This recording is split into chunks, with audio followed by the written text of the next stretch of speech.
All right, you guys ready to do this?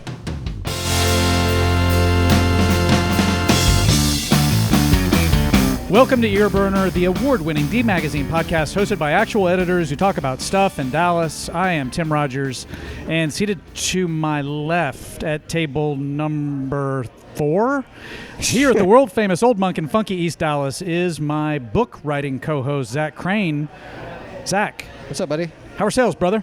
No, I honestly have no idea, but I think it's doing okay. I'm getting good response on Twitter and Instagram. For those who don't know, Zach's latest book. Can't just say Zach's book because there are too many now to just say that. That's Zach's right. latest book is titled "I See You, Big German." What's the subtitle? You know, I actually You don't know? I wrote it wrong when we put it in the magazine. It's Dirk Nowitzki and what he means to Dallas and me, or what. I don't know. It's something like it's basically that. I know when I wrote it in the magazine, I got it wrong. We had to fact check it. It seems like something you should know. Are you sure it's "I See You, Big German"? I'm sure it's I See You, Big German. So we got that part right. It's about the Mavs championship season, but it's also about Zach and his son. You made your son cry when you tied him down and forced him to read it. Yes. It's a really good book. I highly recommend it. Depending on when you are listening to this podcast, you've got a shot to see Zach in person. He is doing signings June 17th at Good Friend, June 18th at Pouring Glory in Fort Worth, June 19th at Rollertown Beer Works in the great rockin' town of Salina. Have you ever been? That's Dirk's birthday. Is it really? Yeah. Is he going to be there? I think he's out of the country now. Yeah, is he? Yeah. Actually, that's true, isn't it? Yeah. Have you ever been to Salina? Have you been to Rollertown I yet? haven't been to either of these places. I know Salina is where the tollway ends. I think that's what it says on the T-shirts. I don't know. It's way out there. Salina's a cool spot, and I've been to the brewery. It looks pretty cool. It looks really awesome. So I'm really excited for all three of those. I'll definitely be at the Good Friend signing. That's in our neighborhood. That's right. Not to lay anybody know where we're at, no, but don't vaguely in our neighborhood. Well, our guest today is Barack Epstein, the co-owner of the 90-year-old, just celebrated a birthday, the 90-year-old Texas Theater, and founder of the Oak Cliff Film Festival, which makes its triumphant return this year and runs from June 23rd to the 27th. Barack, welcome back. Thank you guys to Earburner. One of our few returning guests. Really? That's true. Yeah. Is that accurate? How many people have been? We've only had Dan Rather. He's been on twice. No, Okay. I'm not kidding. He's You been on- laughed, but Dan Rather's been on twice. Yeah. I think Philip Kingston was on a couple of times back in the early days. And is that it? Doris Jacobs. Who? No, I made that up. It's not How true many at times has Robert Wolonsky been on? None.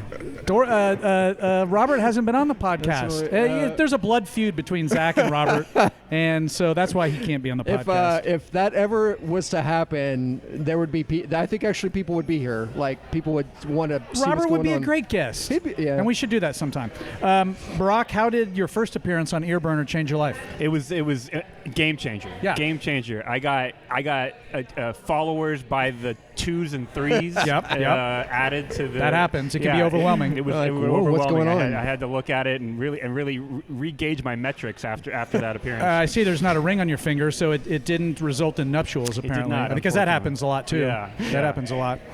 Well, we're going to get right to, I don't know if we had this format. This format, Barack, was foisted upon us by our overlords. We're only allowed to ask you 10 questions, okay? I encourage you not to count the questions, but there will only be 10 of them. I'd like to go back to some of our old shows and see how many questions we asked. It's hundreds of questions. Barack, which organization has the better podcast? Is it D Magazine or Love Field Airport?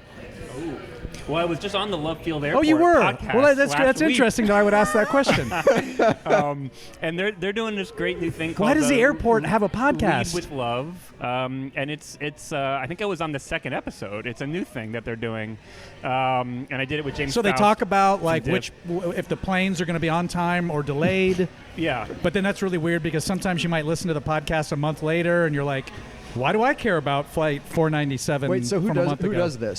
So Barack does. Well, no. The format is interesting. It's a new kind of format where they put two people together, and they give us kind of a rough guideline and some scripts and some questions to talk ask about each other. departures and arrivals. And to be fair, there is a couple places where they're like, can you talk about a certain thing that's in Love Field. Like what? Like a parking garage. Like the new Chili's? Or you talked about a parking garage? I mean, we both worked at American Waste, so we know what it's like to have to bring in some. You got to print the terminal maps in the back of the magazine. Right, exactly. And you have to do that. That's what. So it was you and James Faust, right? James Faust from Dallas International that's Film cool. Festival. So you got two film guys talking about parking, and that makes absolute sense. It must have been just an amazing podcast. Well, and then they wanted us to talk a little bit about the Mavericks and the thing that was in the garage that was a tribute to the Mavs, and then we talked about movies.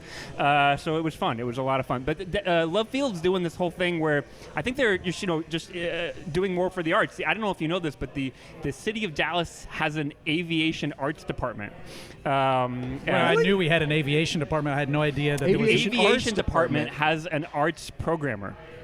And I know this because we did a screening with them during the shutdown last year that they we organized together, and we were and they were the programmer. We showed Airplane at the Frontiers of Flight Museum back in October. That's cool. Literally That's projected awesome. on an airplane hangar, and that was an impetus from the arts department at the City of Aviation. So does the city have two airports? It's Love and Executive? Executive. We've also done screenings at Executive. During the shutdown, we mostly just did screenings at Dallas-owned airports. But Executive is like basically an airport only for TD Jake's plane. Isn't that right? Is that true? Or am I mistaken? Wait, Executive? Yeah. No, I think it's for private jets yeah. and things of that nature, and a lot of private, a lot of corporate stuff. You know, Okay. It's like Addison Airport, right? I mean, it's got like a lot of like just private shit going on. And it's in Oak Cliff, by the way. Yeah. It's close to us at the Texas Theater, so it was a fun thing. We like doing screenings Aviation at city-owned airports. Huh. But The things you learn. yeah. Aviation Arts Department. I never would have. There's a job for you. How many people are in this department? I'm not sure, but they're also in charge of stuff in the airport, like little pop-up exhibits and what goes on the walls at Love Field and things like that. And I assume that they must have worked with the Mavericks on the exhibit that's in the. So they got rid of that racist ass statue of the Texas Ranger guy who turns his hand into a penis. Yeah, that guy. I forgot about that even being there. One riot, one ranger. One ranger, one riot. Yeah. And it turns out that guy was a huge racist. So it's important, I guess, to have people in charge of those sorts. And it makes sense when you think about it, because that's the first impression people get when they land in a city is what's going on at the airport. So, hang up some paintings or whatever. Yeah, and we're bringing people in to Love Field for our Oak Cliff Film Festival, which is coming up. You just calm down there, Brock. We're going to talk about your little festival. You don't want me to do your segues for we you. got some other things. We got some other things to tackle first here. Question number 2: how was your pandemic? How was my pandemic? Well, at the Texas Theater, obviously we had to shut down, immediately, just like everybody else. What was that like? I mean, was there any doubt in your mind? Do you remember? I mean, it feels like a lifetime ago. It feels like a lifetime ago, but we kind of just fought through it at the theater, and we started doing our drive-in, and we did it in the parking lot, which is a city-owned piece of property behind the Texas Theater, and we basically did that from July until about a month ago, every weekend, and sometimes it was snowing and cold, and we did a screening, and we did a live score silent film with a guy playing guitar to Metropolis for 2.5 hours in the light rain. Oh, wow. And he didn't want to stop. We just kind of put an umbrella over him and an umbrella over the projector, and it was pretty impressive. But the show must go on, right? So that's pretty much what we did. But you did drive-ins, you said, just on the weekends. We did it. We did between 2 and 4 days a week. Depending on what was going on. So did you get like some PPP money or something? I mean, how many employees does the Texas Theater have? It was the range. It's about 14, 15 people we got there. And were you able to keep everybody on? Yeah. Oh wow. Yeah. Some people changed their worldviews, but for the most part, we kept everybody who wanted to be on the team is still on the team.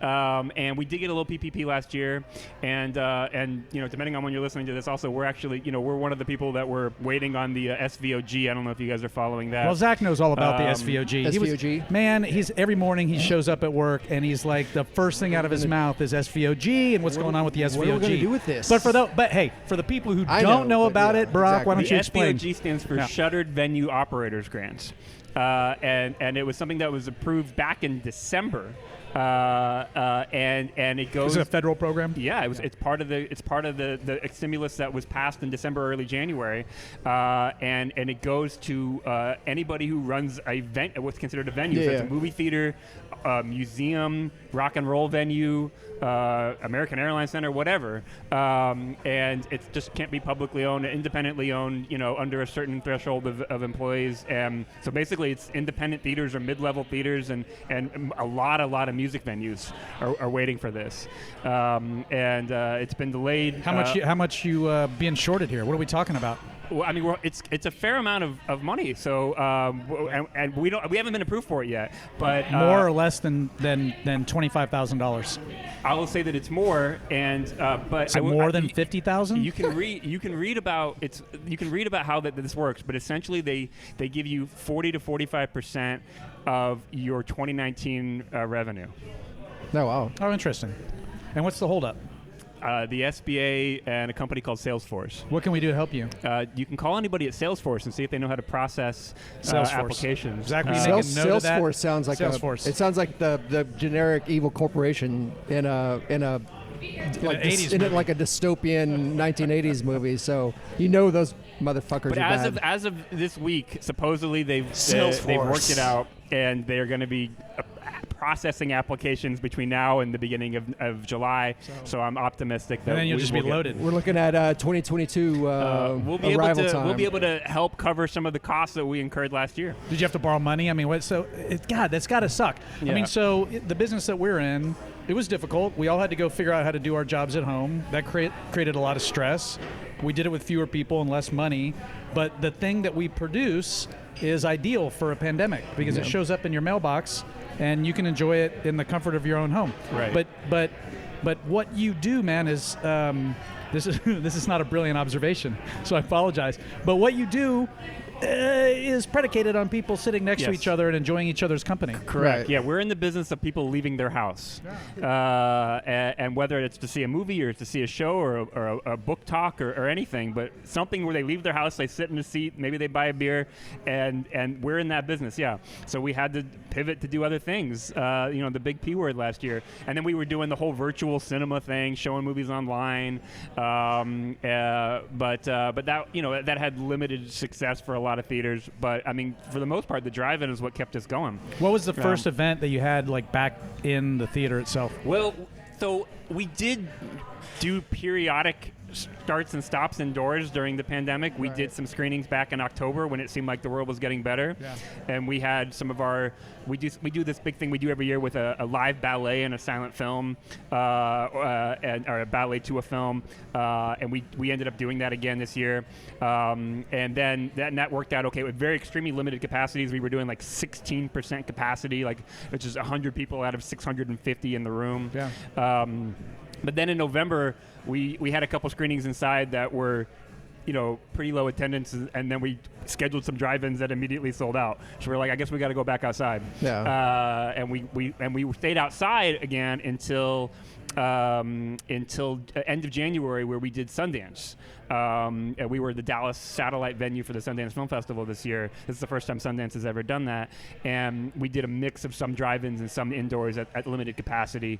And then about April, we started phasing back in regular indoor screenings, and by the end of May, basically as of only 3 or 4 weeks ago, we're pretty much 100% back indoors. How did the Sundance stuff go over? Oh, it was great. Yeah. I mean, we had great response. People were interested in the films. Yeah. I mean, several of the films sold out at their limited capacity.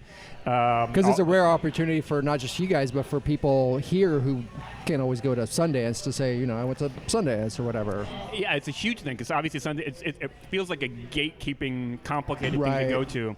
And in a lot of ways, it is complicated to go to.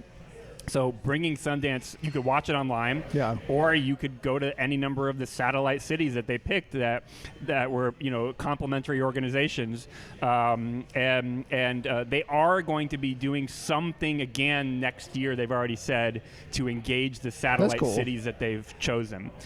So I don't think it'll be to the point that they did it last year, and they hope obviously 2022 they'll be at full capacity in Park City, but hopefully there'll be some Dallas engagement again that we can be a part of. Question number 4 for Barack. What is your home setup like? I mean, I imagine when we all went to shutdown, I picture you like, what kind of home theater do you have? So my home theater is it's not interesting. When I'm home watching a movie, it's like I'm working because I have to watch screeners, and it sounds fun until you look at your screeners list and there's 17 of them, and you just be like, man, can I just want to watch the Nicolas Cage movie where stuff blows up? But exactly. I can't do that until I watch 17 sadcore movies. But you got to have a good sound system. I mean, so that you can hear. So my 15-year-old projection LCD television finally croaked out during the pandemic, somewhere around September, and I had to go out and buy a new television, but just a modest 46-inch. But I did get the one that had the filmmaker mode, since it was a new TV. What's that? The filmmaker mode. If you know the TV, you watch TV now and everything looks like it's a soccer game. Yeah. Everything's the refresh rates are too high, which is great for soccer, but it's terrible if you're trying to watch a Scorsese. You got to dig through 27 settings. No, I agree. It makes regular shows kind of look like soap operas. And you go to it's you really guys. bad. I don't know if you guys have. You go to your parents' house and they don't know how to turn that off. My dad's watching Goodfellas and it's like it looks like it's a basketball game. Yeah. So you got to turn off. So what a lot of the big filmmakers like Paul Thomas Anderson, Scorsese, guys like that, they petitioned the manufacturers of televisions to make a mode called filmmaker mode that literally just turns all that stuff off with one button. That's perfect. So that's what you do. It's a nicer way than saying grandpa mode or whatever. Yeah. So anyway, I had to get a TV with filmmaker mode, but that's all it is. It's just a regular TV with that connected to my Vimeo account, so I can power watch screeners. And you got surround. I don't. Yeah? I do what? that. It's a 2.1 system. 2.1. I mean, when the screeners are not usually in 5.1. Oh, okay. So I'm not. And then so it's not nothing crazy fancy. Okay. If I have to do something crazy fancy, I feel like I'm at work. So somehow lower def makes it feel less like work. Yeah. Okay. I'm not sure I understand that. It's a little more casual. Question number 5 We're in for 5 now. Brock Epstein. What did you learn? What did you learn through this whole process, both professionally, Standard pandy at the question. theater, having to spend more time at home? What did you learn? I mean, the big thing I learned was how to change what your ideas of the world are and how to do anything and quickly change every 2 seconds and then go back and then go forth and then go. So basically being as nimble as possible and move your ship within seconds notice to X number of things. That's pretty much what I learned to do, and maybe how going forward for my things, hopefully we won't ever have to deal with what we dealt with in the past year, but change doesn't necessarily have to mean put your head down and hibernate until something blows over. It's how to adapt to what's happening in the world. So that's what I would say. I think that's a smart. I mean, just because I think, like you said at the beginning of this, I think everybody was like, let's just wait to see what happens for 2 weeks or 3 weeks or whatever, and everything will go back to normal. And then I think gradually you had to just figure out all right, well, I just got to go with whatever this week is, and and that's what it was, right? And I think that's going. I mean, I don't think that's a bad thing going forward. Is just to not to wait, not to expect something's going to change. You have to do it yourself most of the time. And you probably have a question for this, but Don't assume. Brock, don't assume anything. Well, because also in terms of not. Question number 7. What is a question that you would like to make up and ask yourself? No, we'll get to it. If I don't get to talk about it, I just want to talk about our expansion a little bit. These guys is just champing at the bit. He's already going. And I was gonna move on. There. I was gonna move on to Go more ahead and move pertinent on. questions, but now I'm gonna continue to just stall here. Question number 7. You mentioned Nick Cage. What are some other things? TV? Do you have every streaming service? No, because I don't have time to watch all those. Oh, so you're not watching any? You haven't watched Loki. You haven't watched anything that's current. I do want to watch Loki, but I haven't So watched good. it. I haven't watched it yet either. I power watch Mandalorian. I mean, I'm not an idiot. Not as good I gotta as watch people led me to believe I it was. loved it. I love Mandalorian. Honestly, there's just too. I mean, I have a bunch of streaming services, but I don't have all of them because you can't even get through all of those. I watch with my son's really into movies now and stuff like that, and so we will just sometimes just get stuck going through like the HBO Max thing is set up horribly, but like you'll just go through the alphabetical thing and we'll go through for like 15 minutes. We do a new thing now where we just pick 2 letters, and so we just have to like go there and just like, all right, we're picking a movie out of like S or K or whatever. I mean, it's too hard though. Yeah, I mean, I thought I had Shudder, and I was watching Joe Bob until I realized somehow I lost my Shudder account. I don't know. I got to figure out where it went. But I was trying to power watch that. Here's a pro tip, Brock, that I'll offer you. What you need to do is have my brother-in-law come stay at your house for a weekend. And then what he does is he signs into all his services. Yeah. He's from Cincinnati. Yeah. I don't know what he's doing up there, but he's definitely streaming a lot of stuff. And so he loads all the apps onto your TV. He'll do this for you, and then they'll sign into all of them. Yeah. And then after he leaves, you can stay there. just keep watching. You just keep watching. Yeah. So thank you, John. I've really enjoyed Disney Plus and Loki. I'm looking forward to tomorrow and the Didn't second Loki episode. just like come out like 2 days ago? Yeah, it was like Have the you already 9th, I watched think. it? They're just the first one. I mean, Oh, so okay. they're not. They're doing You it- know No the spoilers. trend is No now spoilers. not to dump them. not to dump them. Yeah, That's they found smart. that people It's smarter that way. are more I think. engaged by the weekly releases. Yeah, Yeah. because then they get all their press in once and then they're done. Yeah. But this is smart. I agree. Yep. Okay.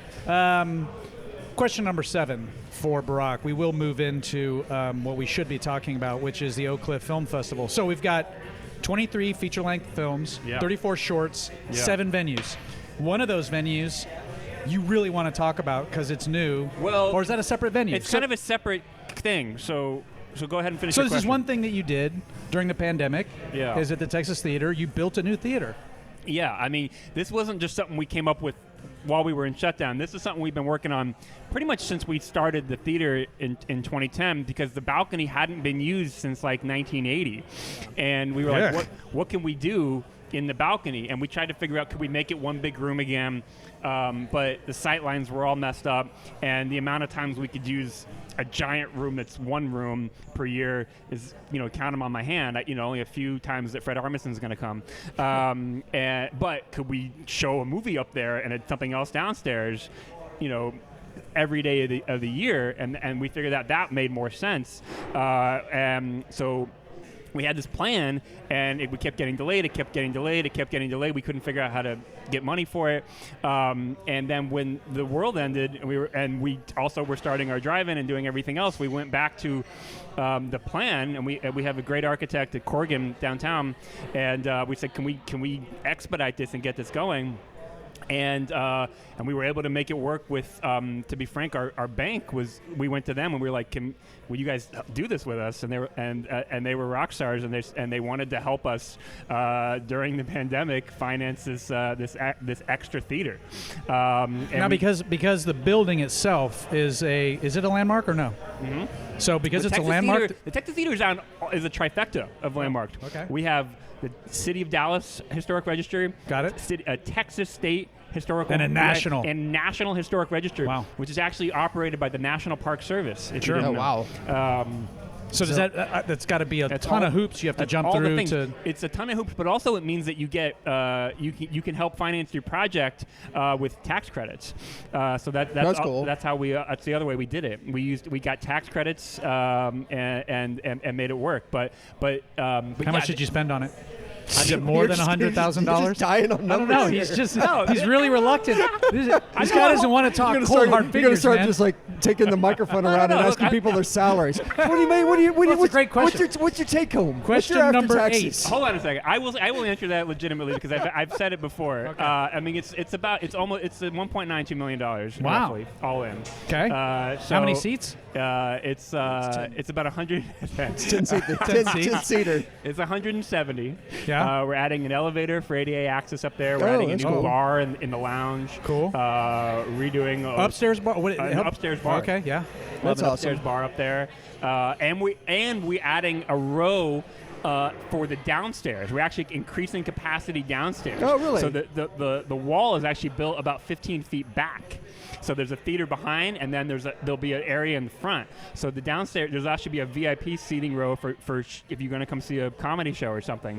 So the downstairs capacity increases to about 675. That's cool. Yeah. So is the upstairs place open yet or not? Not open yet. Okay. So what's the first thing you're going to show there? Well, we are doing a couple pop-up test things there during the Oak Cliff Film Festival. Oh, But so that's not one of the venues. It's not a separate. It is technically a room where 2 screenings are happening. All right. At extremely limited capacity. In an unfinished room. We just kind of want to give a sneak preview. And we've done sneak previews before for our 90th anniversary last month. But our proper finish will be in July sometime. I will say that we've booked the David Lowery's new film, Green Knight, to open at the Texas Theater, which comes out July 29th. So that may be showing in there. And there's some other films that we're going to be showing. So that'll be our 35 millimeter analog room and digital. But if you want to see, if we're advertising a movie on film, on analog, it'll be upstairs only. So not many people may know this, and you're going to correct me if I get this wrong, but you guys do own a 35 millimeter projector. Yeah. Are you the only people in Dallas? No. Who else? All the Alamos, or several of the Alamos installed one. Is Alamo still open? Well, not currently, but they're coming back. But the Alamos have 35. All right. And there's who else has 35 in town? It's hard to tell if the AMC still do, because sometimes they install them for like the Tarantino movies and then they pull them back out. I don't think they have a permanent one. I do remember going to see the Hard 8 Roadshow there for that. When they do that, because it's like, it's not super easy to carry and install a big, huge 35 or 70 millimeter projector and take it down. So my thought is that if AMC's if they're running a Paul Thomas Anderson movie at 70, the projector's still there, probably.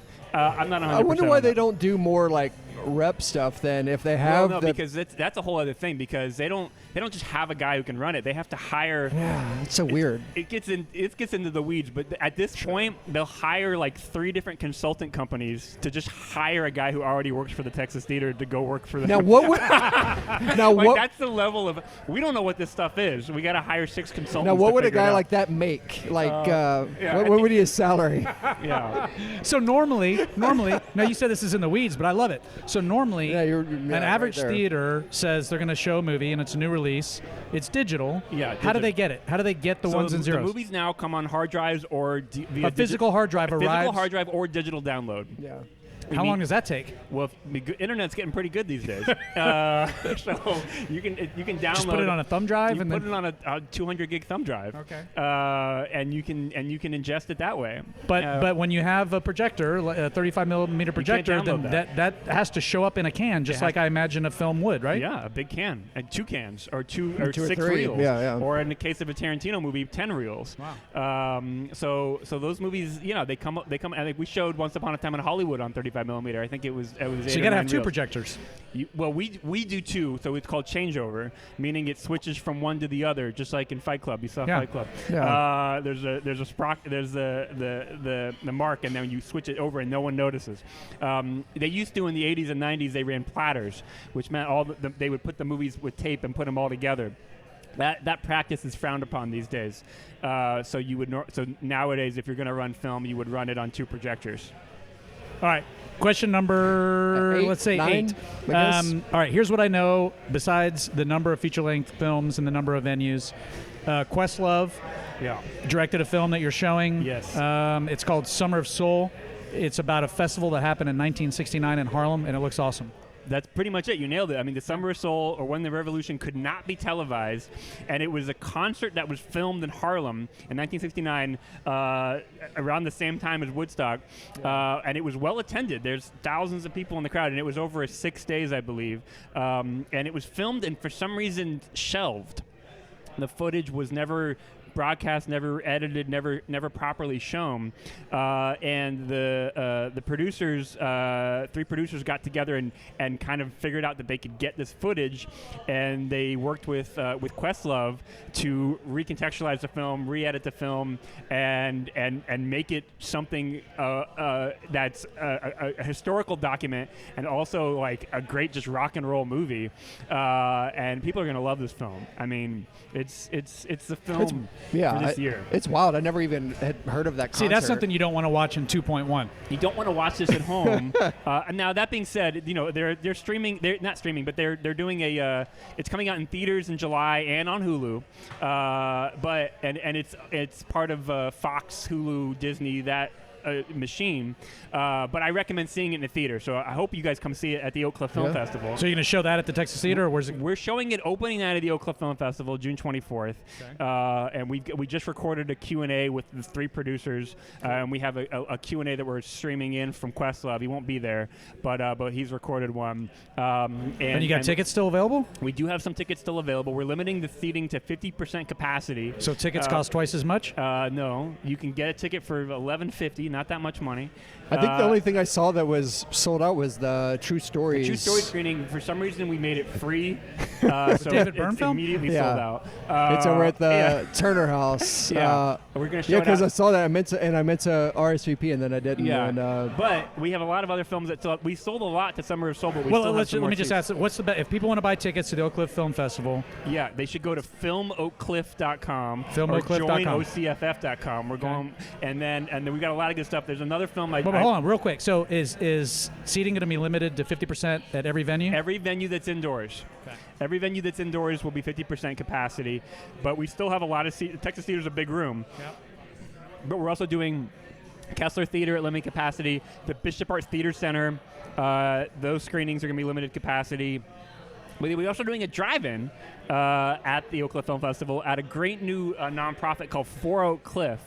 And they took over, I don't know if you know these guys, 4 Oak Cliff, but they took over an old YMCA in South Oak Cliff. Oh, really? And it's a great facility.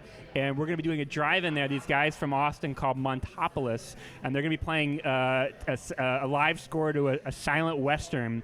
And the intertitles have been recut by Master Pancake, you know, those guys that do comedy bits. That's awesome. And the music is an old score by Ennio Morricone. Yeah. So it's kind of for everybody. It's if you like silent films, if you like silent films to live scores, if you like Morricone, or if you like comedy like Mystery Science Theater 3000, you should come see this thing. $20 a car, and it's going to be awesome. There's some really good, besides for those, I mean, there's that Riz Ahmed film that's a closing night, I think. Film. Yeah. Riz Ahmed crazily made this film called Mowgli, which is about a musician going through a debilitating illness. It just sounds so much like Sound of Metal. It's so funny. But, I mean, I'm sure it's amazing because I love Sound of Metal. So it's kind of interesting. It's weirdly bizarre. When we first heard about it, we were like, this just came out, right? But no, but it's a completely different film. It just happens to have a very similar subject matter. It's like a similar starting point. Yeah.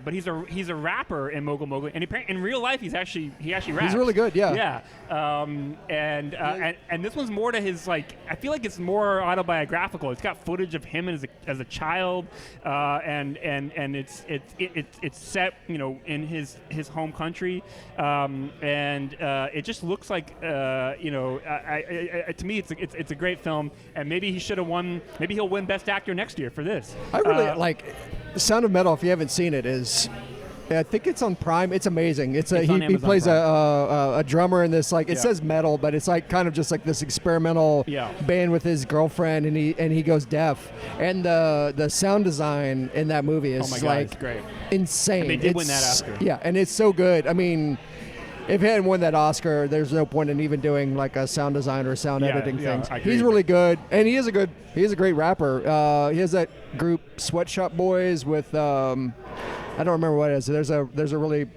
I love there's a song Zayn Malik that he does that's really good. So that's one that you guys should see. That's Sunday night, the last night film. And the other film I just want to talk about real quick is this film called Swan Song, which is playing Friday night, and it stars Udo Kier as an aging hairstylist who's like who breaks out of his old age home and goes back to his old town to do hair for a funeral. And it's kind of a sort of a last rites comedy, so to speak. If you saw the Harry Dean Stanton movie Lucky that came out a few years ago, very similar vibe. Udo Kier, legendary character actor, he will be here for the film. Oh, really? and they're very excited about it. They haven't really had a lot of in-person screenings. It was technically a premiere at South by this year. South by was all on the internet. So these guys are like, man, we want to come to a screening and kind of hang and party in real life. So they'll all be here, the whole filmmaking team. Udo Kier will be here. If you guys want to interview Udo Kier, you let me know later. We can make it happen. Tim's my Udo Kier guy. Everybody knows that. Everybody knows that. But I mean, whatever. Andy Warhol's Dracula. You know this, right? Yeah, of course. Yeah. He's the movie guy. He knows. Yeah. And anyway, he'll be here. It's a great. So that's one I really recommend as well. Question number 9 for Barack. How much sleep do you get during a typical Oak Cliff Film Festival? During the film festival, Yeah. like 20, 25 minutes a day. No, seriously. I mean, not a lot. No. Yeah, but I mean, you're just luckily- probably so wired the whole time. I mean, yeah, but we have a good team this year. We got a full team. Ashton Campbell. So if you've got Rebecca 15 Case, people a at lot the of theater, people. Yeah. how many people do you ramp up to produce the festival? I mean, the team for the festival is about 50. Wow. Yeah. So we crew up. We crew up for the festival to make it happen because we've got to deal with all these other venues and all these other moving parts. So it's sort of a complicated moving machine. But we didn't get to do it last year, which we were sad about. We just did a streaming event last year, which was fine. But we kind of this year we're picking it back up and making it our 10th year, and picking up where we left off and doing a lot of the stuff people hopefully who have come to us before, will expect, and with the programming that they will expect, and I think it's going to be a fun time.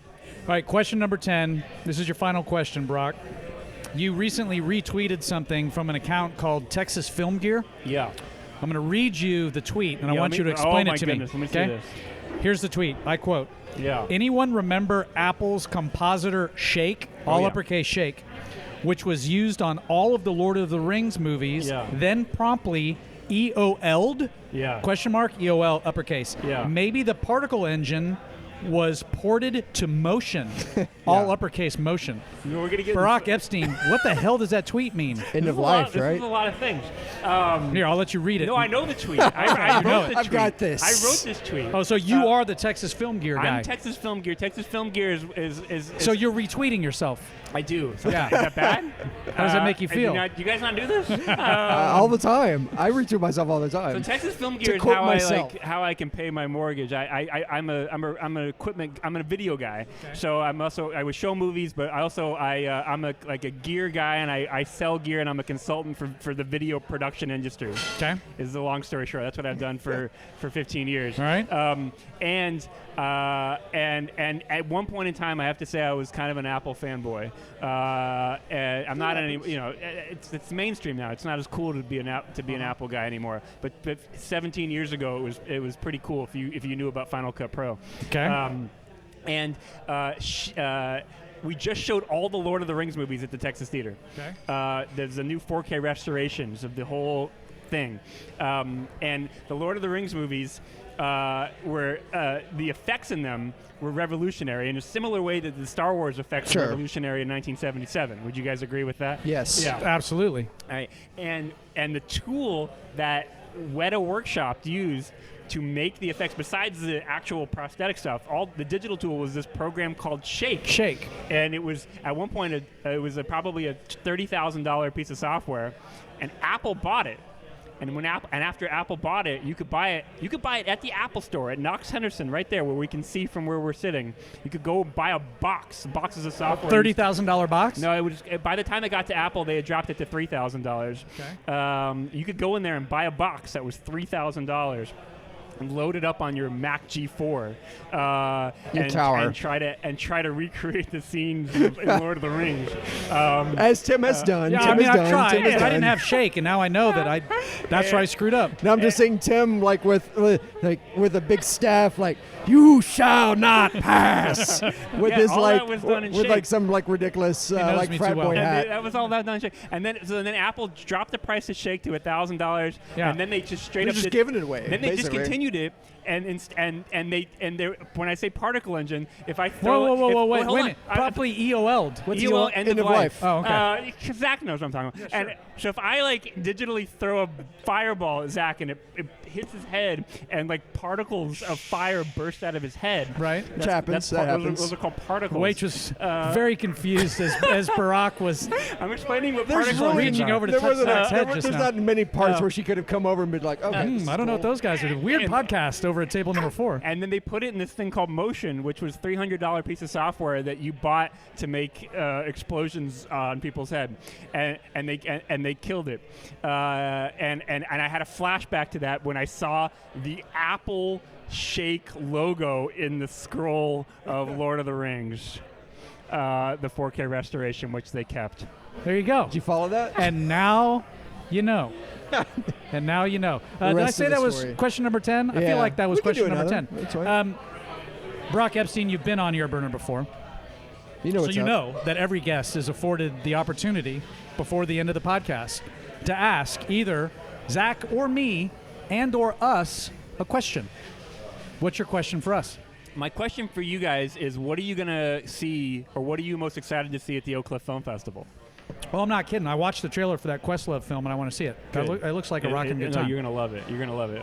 Yeah. Exactly. That looks great. Mowgli looks awesome. I did look through Swan Song. I've been to the film festival before, and I've had a lot of good memories of seeing it. Some movies I probably wouldn't have necessarily checked out that I've like fell in love with watching it. I remember going to see. I don't think a lot of people know this, but that movie Tangerine. Oh yeah, that was our opening night. and that was so good. It's a great film. That film festival was really great. I think on my birthday that year, it was like the Sonics and Mind Spiders Oh, yeah. played as part of that as part of the thing, and that was that was a good night. that was a good night. One more film you might be interested in, is because you guys are interested in local politics, is a film called Kid Candidate. Oh, And it's yeah. about a 24-year-old kid running for city council in Amarillo. And he kind of did a joke video to run for city council, and then all of a sudden the joke video got viral, and he actually decided to campaign and legitimately run for city council. It's like my run for mayor. Like your run for mayor. And I think you guys would... Started as a joke, ended as a joke. It No, is a joke. I mean, Yeah, it's both. I think Simic should go see this film if he hasn't. And you guys can write a story about this film. This guy's going to be here. Really? The guy Hayden Pettigrew. He's also a musician. He's on the Mexican Summer label. He's going to play a Wild Detective. Oh, he's on Mexican Summer. He's on Mexican Summer. Oh, that's cool. Yeah, and he's playing a Wild Detectives after the screening. So you'll Right be there on. for that. I Yeah, can already yeah, tell yeah. with the way your eyes lit up. And that's going to be a fun one. So the filmmaker and Hayden will be there for that screening. But Tim, you should see this film. You'll Okay. like it. All right. Well, I got a program now, so I can start planning my 4 days. Well, thank you very much for listening to Your Burner. Thanks to Brock Epstein for joining us this week for a face-to-face podcast. Look, life is returning to normal. First time we did a podcast in here, but I got a little emotional. That's why I was asking you, like, what was it like when people started coming back into the theater? I mean, Look at us. Yeah, it's the same thing. Look at us. Thanks to Fergal McKinney, who owns the Old Monk and is the finest Irishman to walk the streets of East Dallas. Thanks to Shibboleth for our theme music. Thanks to our executive producer, Matt Goodman, for nothing. And tune in next week or whenever we put up another podcast. We'll talk to you then.